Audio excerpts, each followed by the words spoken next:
Hi guys, welcome back to my channel. Today I'm going to show you how you can draw your signature in Canva. All you have to do now, you can open Canva desktop version, and also don't forget to sign in with your account.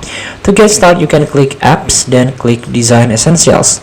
Now you can scroll down and then try to find can sign, draw your signature. So you can easily draw your signature and add it to your design in seconds. Don't worry about trying to save in the right format without a background and onto the right device. Just use can sign.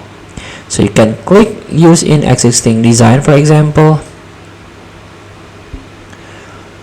and here. So you can draw your signature here. For example, this one. Let's try a random one. If you feel messed up, you can undo or clear signature.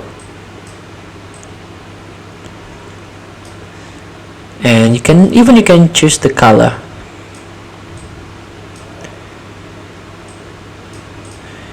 And also the weight. And click to add to design.